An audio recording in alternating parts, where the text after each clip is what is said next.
नमस्ते भाइयों। मैं हूं आपका दोस्त एडवोकेट ब्रह्मदत्त। कैसे हैं आप लोग? आज हम बात करेंगे कि तलाक जो है ना वो जल्दी कैसे लिया जाए। मैंने अपने पिछले वीडियो में बताया था कि अगर आपकी पत्नी आपका घर छोड़ के चली गई और नहीं आ रही है तो क्या करना चाहिए। सबसे पहले समझौते के जरिए निष्कर्ष निकाला जाए, फिर उसको नोटिस दिया जाए, फिर हिंदू मैरिज एक्ट सेक्शन 9 के तहत में केस फाइल किया जाए। अब तलाक जल्दी कैसे लें? आपने तलाक फाइल कर दिया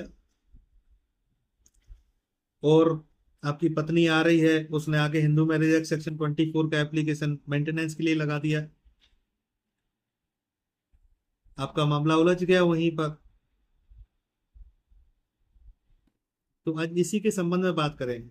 अगर आप लोग हमारे चैनल पर नए हैं तो चैनल को सब्सक्राइब कर लें और ज्वाइन बटन पर क्लिक करके मेंबरशिप जरूर ले लें और लोगों तक शेयर जरूर करें, क्योंकि आप लोगों के छोटे से सहयोग से हमारी बहुत बड़ी आर्थिक मदद हो सकती है। और आप लोगों के इसी छोटे से प्रयास से ना बहुत लोगों की जान बचाई जा सकती है। जैसे सपोज पति ने हिंदू मैरिज एक्ट सेक्शन 13 का केस फाइल कर दिया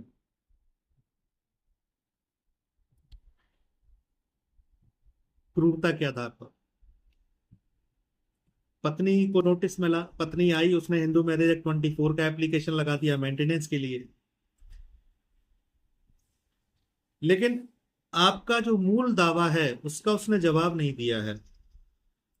अब सुनवाई होने लगी उसके 24 के प्रार्थना पत्र पर। आपका मूल दावा जो है ना वो ऐसे ही पड़ा हुआ है। अब आपको क्या करना चाहिए?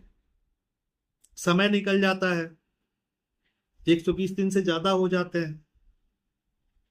मूल दावा जो है उसका नोटिस जारी किया गया है, उस पर जवाब नहीं लग रहा है, लेकिन 24 का प्रार्थना पत्र लग रहा है मेंटेनेंस के लिए।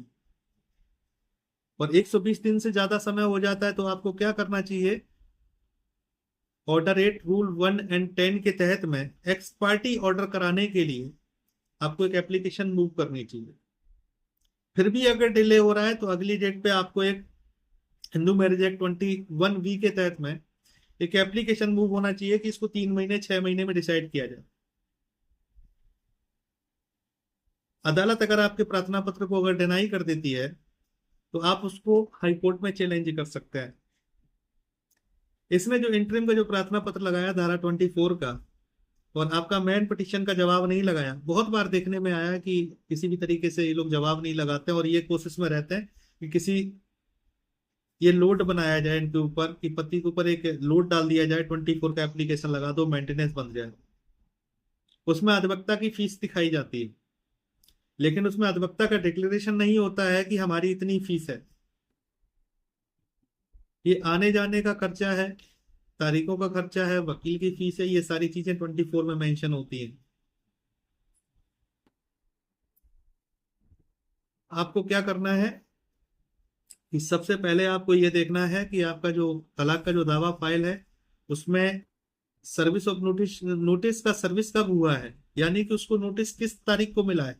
जिस दिन उसको नोटिस मिला है उसके 120 दिन के अंदर अगर आपकी मेन पिटीशन का जवाब नहीं दिया तो आप order 8 rule 1 and 10 of CPC के तहत में एक एप्लीकेशन मूव कर सकते हैं। आपको लग रहा है टाइम ज्यादा हो रहा है, उसके 24 को सुना जा रहा है, तो आप 21 बी का एप्लीकेशन मूव कर सकते हैं और इसमें टाइम बाउंड करा सकते हैं कि हमारा जो परिवाद है इसको निस्तारण किया जाए। अब 8110 का प्रार्थना पत्र कैसे बनाएंगे, क्योंकि उसने 24 लगा दिया है और 24 को भी निरस्त कराना है। इसके संबंध में अगर आपको डिटेल जानकारी चाहिए हो तो आप लोग नीचे हमारा व्हाट्सएप नंबर है, इस पे आप संपर्क कर सकते हैं। लेकिन ड्राफ्टिंग के बारे में हम किसी भी तरीके से फोन पे कंसल्टेशन नहीं दे सकते, इसलिए क्योंकि सबके मैटर अलग अलग होते हैं और सबकी कहानी में प्रोसीडिंग अलग अलग होती है। अदालत किस तरीके से काम कर रही है, किस तरीके से चीजों को ले रही है, मेरिट पे कैसे सुनवाई हो रही है, ये डिपेंड करता है। हम आपको ड्राफ्टिंग के बारे में कुछ नहीं बता सकते जब तक बिना पेपर देखे हुए। लेकिन आपको अगर जनरल चीजें अगर आप फोन पे अगर पूछनी है व्हाट्सएप के जरिए तो हम आपको बता सकते हैं कि इसमें ये इस तरीके से होगा। उसके लिए हमने ऑलरेडी डिटेल वीडियो ये बना रखे हैं, उसमें आप अगर सही तरीके से पूरा वीडियो देखेंगे तो आपको सारी जानकारी मिल जाएगी। धन्यवाद।